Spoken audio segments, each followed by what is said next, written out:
এটা কি সবাই দেখেই চিনতে পারছেন? এটা কিন্তু মাছের ডিম। আজকে আমি সেই মাছের ডিম ভাজি করে আপনাদের দেখাবো।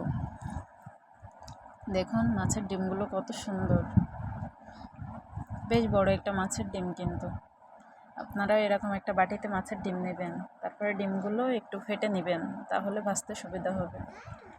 কড়াইতে তেল গরম করার জন্য বসিয়েছি।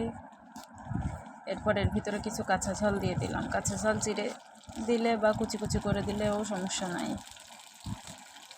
এবার এর ভিতরে কিছু পেঁয়াজ কুচি দিয়ে দিলাম।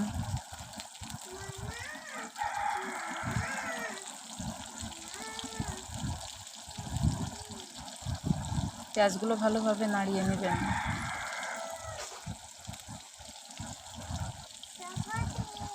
একটু নরম হওয়া পর্যন্ত পেঁয়াজগুলো নাড়াবেন।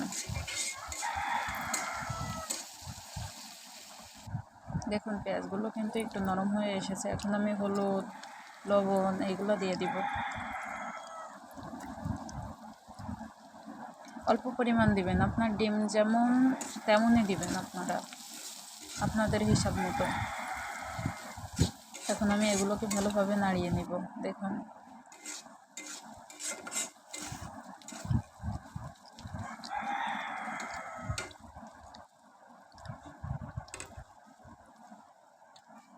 আমার পেঁয়াজ কিন্তু নরম হয়ে এসেছে। এখন আমি দেখুন ডিমগুলো ঢেলে দিলাম, পেঁয়াজের ভিতর দিয়ে এগুলো নাড়াতে থাকতে হবে।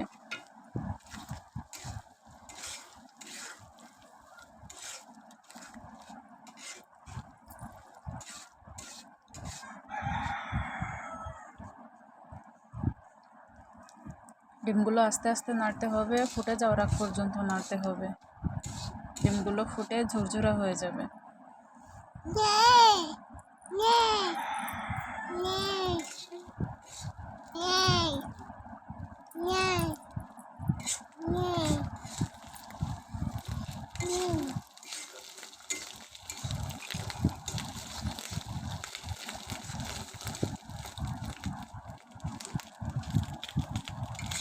দেখুন ডিমগুলো কিন্তু ঝরঝরা হয়ে এসেছে।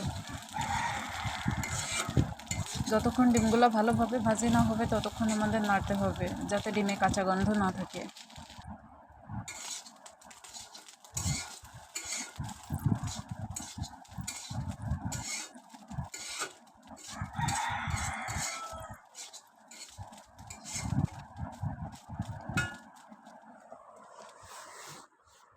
দেখুন আমার ডিম ভাজি কত সুন্দর হয়েছে। এগুলো খেতে কিন্তু বেশ মজা।